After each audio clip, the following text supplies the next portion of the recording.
I play Michael Myers. No, just kidding. I play Michael, who is a journalist, who is writing a story on May's mom, which he doesn't really know at first, and then he kind of meets up with her, and then this love affair attempts to, or unravels eventually. And I play May, whose mother is the subject of his story. She had a distant relationship with her mother, who's recently passed, and she finds a photograph uh, that explains her mother's own past decisions while simultaneously getting to know this fine gentleman of a journalist. Talk about fine. You guys have this like beautiful nugget of romance landing in theaters on Valentine's Day. What are you most excited for audiences to experience? I think just a beautiful love story. I think, a black love story specifically, we've been missing that for a while, as such, without the elements of like horror or the thriller element or all these other things. I think it's just a pure love story. What was it like showing up on set to a predominantly African American set?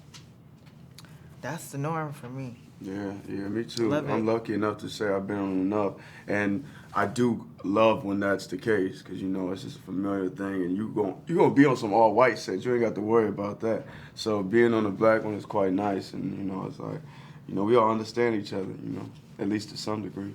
What was Stella like as a writer and a director? Stella's phenomenal. You can tell she has so much fun doing what she does, and she is very particular, very specific in a way that I think is her strength, is just knowing the story and the world that she wants to create. And I think that, it was so much fun to work with her and eye-opening. You guys have New York and New Orleans in this movie, both places that have had crazy, devastating hurricanes, and yet you guys took a hurricane and you made it real sensual. Can you tell me a little bit more about shooting those scenes and also what that was like? It was exciting. It was cool. It was a chaotic experience, which I find is kind of fun. Like when you're a kid and the thunder hit you, like, it's a kind of a fun thing to play around with. Being on the set and having that environment too, I think for me created a mood that was really fun and warm feeling. And having the hurricane as a backdrop is really a serious thing out there. Like learning. Like you'll drive by and see the houses up on these crazy giant stilts to avoid the flood water when it comes through. And talking to the residents there about it and the drivers who were helping us get to and from set, telling us their experiences about living in a place that was sort of could be catastrophic in an instant. It just felt like, damn, we were, there for, it felt cool to bring a story to life that come out of a place that's been through so much. And still at the end of the day, people still in the streets playing music, feeling good, still falling in love. So it was dope. Are you braver in your love life or your work life? Definitely braver in my work life, unfortunately. I'd like to be braver in my love life. I think so. I think I'm braver in my work life as well. I'm trying to be braver in the love life, I'm trying to bleed it over. But yeah, work is for a lot of reasons, could be easier to be courageous. Kendrick or Drake? Kendrick. Drake.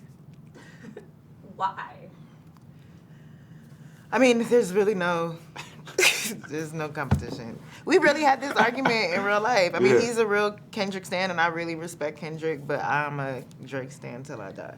Yeah. No, I definitely, I mess with Drake as well. But nah, Kendrick to me is just, his lyricism touched me in a different place, like, so yeah. Drake's a vulnerability. He's a vulnerable person, and who else can do that like him? He's not afraid to be corny. He's not afraid to put his heart on his sleeve and talk about his mistakes. He's just in every. You play in the movie, and what can you tell me about your character? I play a character in the photograph named Cal, which is Lakeith Stanfield, brother who plays Mike. I'm a happy married man, but I'm very honest with my brother. I'm trying to support him, keep it real with him, so he won't keep making the same mistakes over and over again. That was fantastic. This is just like a big nugget of delicious romance landing in theaters for Valentine's Day. Yeah. What do you hope audiences will take away from the movie? It's so many layers to it, and I guess, without spoiling anything, I think it's going to be interesting to have conversations with your family afterwards. Because I feel like in this movie you learn a lot of things about our families have. I'm not saying secrets, but it's something interesting about photos. When you look at a photo, sometimes you're like, yo, who is this? When was this? What was this? Who party was this? It's like photos actually expose things we don't know that maybe nobody never want to talk about. Is there something specific from your past that's happened? Is that something you relate to? Well, any photograph, right? I was saying this earlier. I love looking at my parents' wedding photo because these are people. Some of these people I've never met before because it was like early in their life when they was in their 20s and people they may not be friends with no more. Like, yo, who is this? Who was in your wedding party? Why was this your best man? Like, it's very interesting. I look at that photo all the time. I remember asking all those questions, but it was people I didn't know. Like some of the kids, I'm like, wait, that was Wesley? That was a little kid? Or like, it's just I love a good old photo from the 70s because I like asking a lot of questions. You know what I love? I love some Issa and some Lakeith. And in this movie, we've got them quite literally riding out a hurricane in an apartment together. What do you think two sexy people should do in an apartment during a hurricane? Exactly what they did in the movie. Yeah, let's just sit around and listen to jazz. Nah. Should have a good time. You know what I mean? You don't know this is going to be it. The house might blow away. Let's just go and get it in and see what happens. Can you talk about Stella as a writer-director? Stella is a brilliant writer and director. I'm very proud of her. She's somebody I'm so happy I got the chance to work with because I love the movie The Weeknd. I love that movie. And I just think she's so smart, so brilliant. And I think she's underrated because a lot, people are just directing stuff, but like she wrote this beautiful love story. These are her words and her thoughts and her imagination really. And to see all that come to life, and she's just dope to work with. You know what I mean? Like she's easy. I like the fact she, let me do my things. I ad-lib stuff, and she didn't complain about it. Sometimes like, man, you say the words, man. Say what I wrote, sucker. That's not how directors talk to me, but like, yeah, you jabbed Turkey Reavers on the script. No, but she was very open to everything, and I love her for that. And she's one of my favorite directors and writers. I can't wait to work with her again. What was it like being on a set that's predominantly African American? It was beautiful to be on a set that's predominantly African American. It was comfortable. I came to work every day, and not saying I'm comfortable in other settings, but this is the most comfortable I've ever been. Like you walk in the hair and makeup trailer, and like we're just laughing and embracing each other. People that speak your language. And just being honest, and it just felt more comfortable. It was the most comfortable I've ever felt on any movie set. Kendrick or Drake? Most people gonna say Kendrick, but I'm a Drake guy. I can't even front. Like that's who I listen to most of the time. I know it's very sentimental most of the time, but I'm a hopeless romantic too. So like, I guess I am a Drake guy. Kendrick be like, yeah. I'm like, all right, brother, we're gonna be all right. So can you start with who you play and a little bit about your character? Good. Okay, I play Christina, May's mother, and she is a ambitious, bold, and confident photographer. I play young Isaac Jefferson, and he is a Point Lahash native. He wants to live there and die there. A very simple man who has very simple plans and wants to build a home with Christina. This is just a big, delicious romance landing right at Valentine's Day. What are you most excited for audiences to take away from the movie?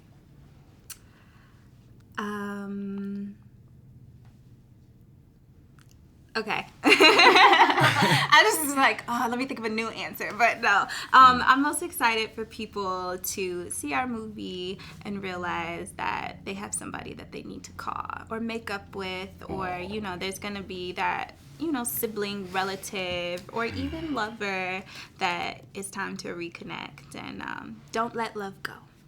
Yeah, man.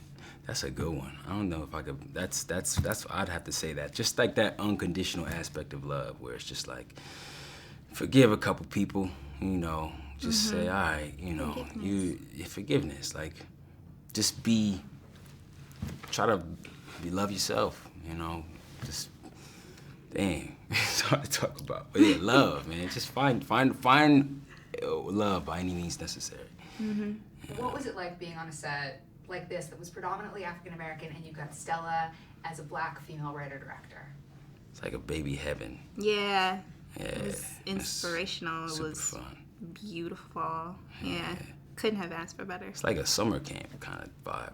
You just like, oh, we're I shooting a didn't movie. like summer camp. You didn't like summer camp? Mm-mm. But Heaven was good. Yeah. Baby Heaven, Yeah. But like just like a place where you go and everything is just like, I don't want to leave there. When you Felt do like leave, home. It just felt natural and easy, and it felt like home. I don't know how it actually felt on set, but you're in Louisiana, which is like, it felt like humid and sexy and beautiful and magical. Yeah. But what was it like to actually be shooting there? you answer that. So it was all those things. It was also very humid, very hot. But that's what Christina and Isaac were living like. So it put us right in the center of their story. Yeah. Are you braver in your work life or your love life? Oh, maybe. Ooh. It depends. It depends what part of work. Yeah. Dang, there's a lot of different like. Yeah. Ooh, that's a Cross- loaded question. Cross references there. We're gonna need a 30-minute special on that. Yeah. We need to make a pros and cons list. Mm-hmm. Maybe work life. I think that's my go-to too, is work life. Yeah. Wow. Well, you get to pretend you're in love during work, so you're kind of doing it both. True. And I say work because we get to make bold choices as actors and do things that we wouldn't usually do in our real life. So yeah. Yeah, and the consequences aren't as Right. The consequences aren't as bad. Yeah. Drake or Kendrick? What? Oh, it's so different. It depends on the vibe. Depends on the vibe. Yeah. I'm going back. So I'm a huge Drake fan, but I'm going back through my Kendrick. I haven't listened to nothing but Kendrick for the last week and a half. And I think that's gonna. It's just a testament to where I am in my life at that moment in time. So you're driving to see The Photograph on February 14th.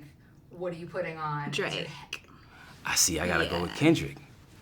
Yeah. To see a love story? What? Kendrick got the crazy. Love is not just a verb.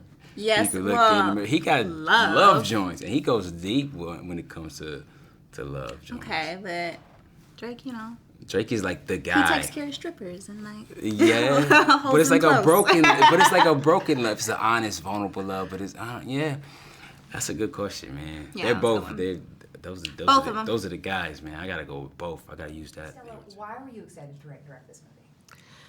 I mean, I love romance, I love romance. And as the pieces came together, it's just like Issa and Lakeith and Rel and Tiana and Rob Morgan and it's Kelvin Harrison and Marsha. It was just like, what a dream cast, and the opportunity to write and direct something at the studio level that's original is, it doesn't always happen. And why do you think this story worked at a studio level? Uh-huh. What place does it fill in the marketplace? I mean, it's just romantic drama has kind of gone away a little bit. It's just not as popular as it used to be. So I feel like when the trailer dropped, people were excited because they just had not seen a romantic drama in so long. Like they're just so sporadic over the past 10 years. And you have Lakeith and Issa. Yes. And in the film, there's a hurricane that in Yes. some ways sort of like I felt like a metaphor. Water is very symbolic. So can you talk about sort of that scene and also like getting them in that apartment together Yeah. for what happens next? Yeah. I mean, I feel like the storm, that was one of the first kernels of like what this film was going to be about. Like that was the centerpiece. Like thinking about these two characters in the middle of this like Hurricane Sandy night and either coming together or splitting apart. And so that was like one of the first kind of ideas of the story. And to see, so that night when the storm happens, they end up together. It's just like they're kind of stuck, and it's that night where your inhibitions are kind of open because it's like the world is in chaos, right? So it was a fun way to have them kind of May break down her barriers and feel more open, and Lakeith's character there to kind of protect her. Would you say that you are braver in your love life or your work life? Work life. That's an easy question. I feel like in my work life, I'm a bulldog. Like, I go after what I want. I know exactly what I want. in my personal life, that's TBD. Fair enough. Yeah. When you have these two incredible leads, Yeah. can you talk about what it was like working with them, also shooting in New Orleans, which is such a great place? I mean, they're just a dream cast. They're like two of our brightest stars coming up right now, and going to Louisiana was one of my favorite things I've ever shot in my whole life. You know, it was just, I'd never been, you know, so when I went to scout, that was the first time I had been down there. And to like go sit on the boats and talk to the fishermen and learn about it, and then have Lakeith and Issa transported into that world, and you've never kind of seen either of them in that place, you know, it's just, it's beautiful to see people in scenarios you don't expect them in. I think Nick Cassavetes said that if you want to find the beauty of a place, you have to have an outsider go there. So when you first went to Louisiana, because Louisiana, like you feel the like hot, humid. Yeah. Can you talk about the magic of that? Yeah, it was from we touched down and we found like where the harbor was gonna be. It just all felt very magic, you know. Like when we found the boat we were gonna use for young Isaac, like you just there was a magic to just being there, you know, and all the oysters I ate added to that as well. It's just such a beautiful, like New Orleans is just such a beautiful place. Louisiana is so gorgeous. You know, you can't buy that kind of production value. It's just, you know, it's beautiful. And I am an outsider from Toronto, so it was definitely me just kind of like wide-eyed like a baby looking at everything. Kendrick or Drake? Drake. I just said I was from Toronto, so I'm going with Drake. And also because you're a huge fan of Degrassi High. I can't admit to that. I feel like I did watch it growing up a little, but I definitely got to know Drake more as the rapper. What are you most excited for audiences to experience with this movie? Just this huge ensemble cast. You know, every single performance, every time I watch it, I'm just so in awe. Where is the buzz? Oh, yeah. Where is the buzz? You said We used to be was ashamed, mine, Oh, mine.